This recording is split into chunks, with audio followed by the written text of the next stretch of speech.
Greetings, fellow captains. Did you know that Update 0.7.11 is already prepared, and it's set to bring with it a PvP version of Halloween mode, fixes to game mechanics, and map optimization? Let's learn all about these new features and changes.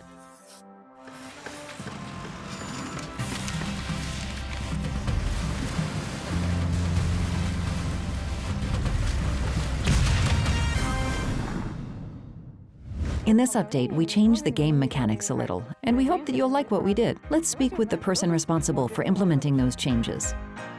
I know that you did a great deal of work trying to balance battleships and destroyers, because destroyers are supposed to counter battleships. But we have had a problem interfering with this. AP shells penetrate destroyers, don't they? Exactly. A big shell hitting thin armor at a wide angle doesn't ricochet. Then it meets armor at an angle. That's what we call relative armor. Because the angle is wide, the relative armor becomes several times thicker than the value that players see in the port. That's the effective armor that causes high-caliber armor-piercing shells to arm. After that, they inflict 1/3 of their maximum damage. This is a lot compared to the HP pool of a destroyer. It's the reason why a salvo from a battleship can sometimes rob a destroyer of half of its HP or even more. We're kind people, aren't we? And we introduced a limit, right? Yes, we introduced a limit. And now, a shell penetrating a destroyer's armor and arming inflicts just 10% of its maximum damage, which is the same amount of damage that an over-penetration of a destroyer causes. This limit works for calibers higher than 280 millimeters.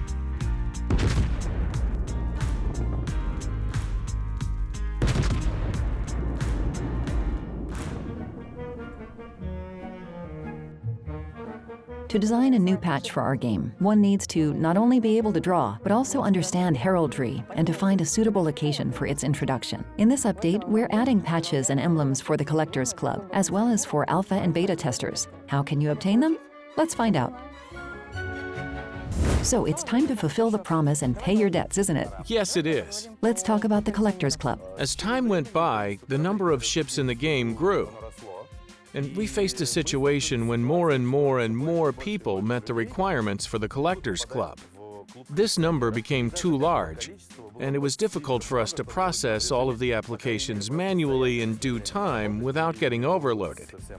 As a result, we changed the concept of the Collectors Club a little, and we announced, well, actually, we announced in June that the Collectors Club would be relaunched, and in October, we're finally ready to say that very soon we'll release the emblems, patches, and everything else that we promised in that news article. What emblems will we have, and how can we get them? There will be 4 emblem types depending on the number of ships in your port on which you have played at least one battle. If you have 100 ships and you played at least one battle on each of them, you'll receive the Collector 3 emblem. It's really pretty. Our designers did good work on it. However, the Collector 2 emblem is even prettier, but you need 150 ships to obtain it. And it goes on like this, with steps of 50 ships, until you receive the Collector Elite emblem. As far as I know, we don't only want to reward those who collect ships, although they make a significant contribution to the development of our game. There are people who have been with us for a long time. Finally, we decided to introduce patches for alpha and beta testers. The next update will give you the opportunity to see and enjoy these unique emblems, patches, and some other interesting decorative items. We hope that you'll like them and that they'll be a reward worth waiting for. Finally, we're fulfilling the promises that we gave you. Godspeed.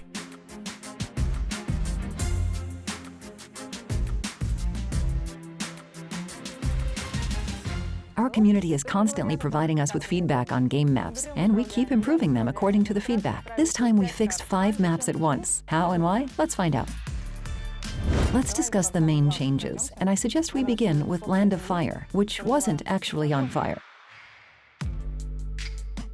We added some space to maneuver in the map's western part to allow ships that set out to capture Key Area A to maneuver and turn back in case of danger, in case they suddenly get spotted at the very beginning of a battle, because it's not very pleasant to expose your side without the ability to retreat.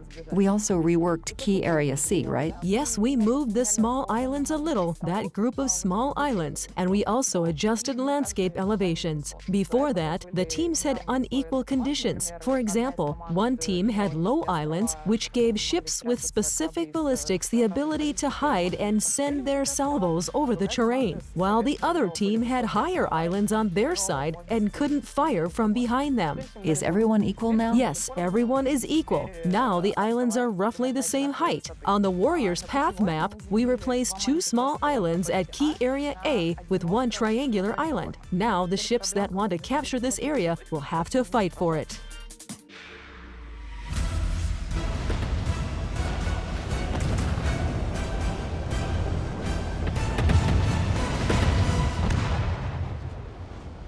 We've been speaking about Halloween for a long time. We've told you about the submarines and their brave commanders. In this update, we'll give you an opportunity to play on the side of the forces of evil. Are you ready to try to assume the role of Rasputin itself? Our most popular guest, Danila Lichkin, senior game designer for the Halloween event, is here to tell us about it.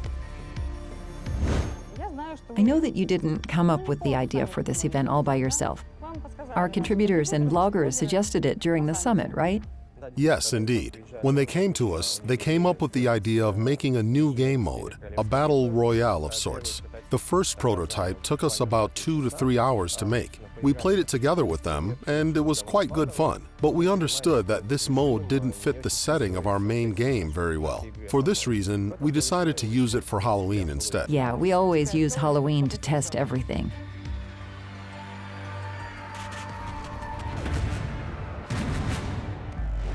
It doesn't matter who invented what. The main thing is that we'll have the consumables that everybody liked in the Sunray in the Darkness operation again. Yes, that's true. Back in 2017, one of the main features was new consumables, including immunity to damage and repair zones, which will be also available for the PvP mode. In addition to that, we invented several new consumables, including my favorite, Club Hall. We can admit that within the framework of Halloween 2018, we implemented 2 large requests from players, submarines and finally, the long-awaited Club Hall.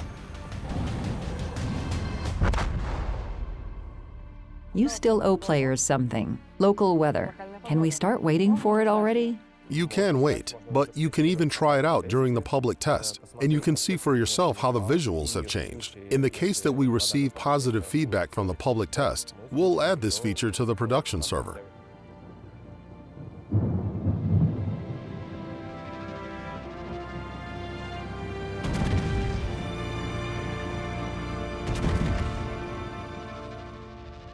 The Royal Navy event continues. To obtain the new British containers, you need to complete the new directives. That's where you'll find the elements of a new collection dedicated to the Royal Navy destroyers. Our historians and artists are going to tell you how they created it. The collection has 4 sub-collections. Let's speak about each of them, starting with emblems. By all means. We have 4 subdivisions here. The first subdivision, Emblems, is quite conventional, because Her Majesty's Naval Services, unlike their Atlantic partners, never involved cartoon artists in drawing emblems.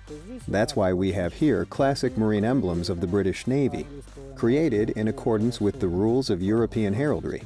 Here we have, respectively, emblems of destroyers. The second division is artillery. Here, we set the boundaries for the start and end of the period. We started with a 127mm system that was common for British Navy destroyers at the start of World War II, and we ended with a 113mm multi-purpose twin mount, a post-war model that had taken into account all of the experience of the British Navy during World War II. You can find such guns on post-war Daring-class destroyers. We have them in the game, by the way. The third sub-collection is dedicated to the events where destroyers could make use of all of these features. The third division of ours includes photos dedicated to the start of World War II, when destroyers were playing a key part in the war, or at least a very significant one.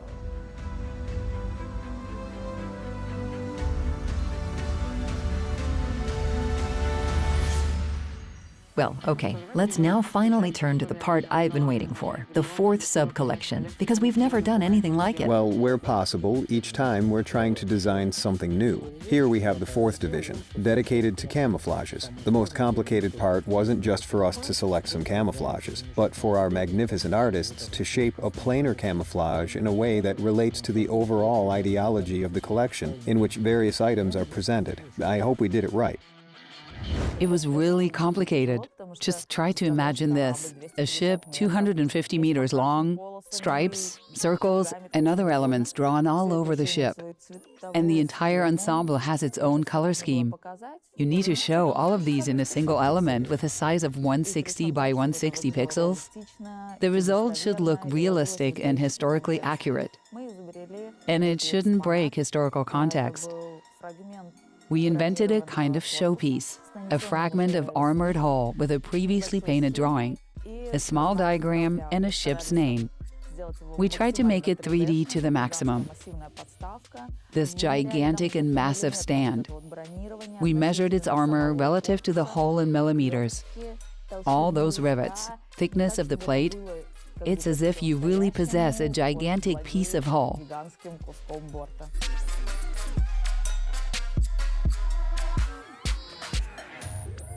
One more feature to discuss. How do we make historical photos? Do we start a time machine, drive into the past holding a camera, and make the photos? Most of the work lies with our historians. The work of adjusting the time machine. Yes, they upgrade this machine. They create inspiring descriptions for artists and a plot.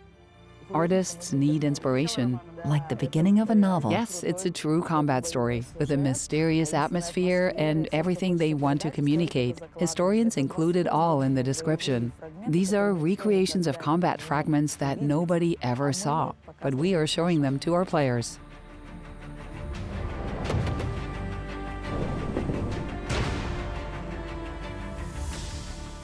That's all for today. Our episode has come to an end. If you liked the video, hit the like button and subscribe to our channel. We don't bid farewell and are waiting to meet you in the game.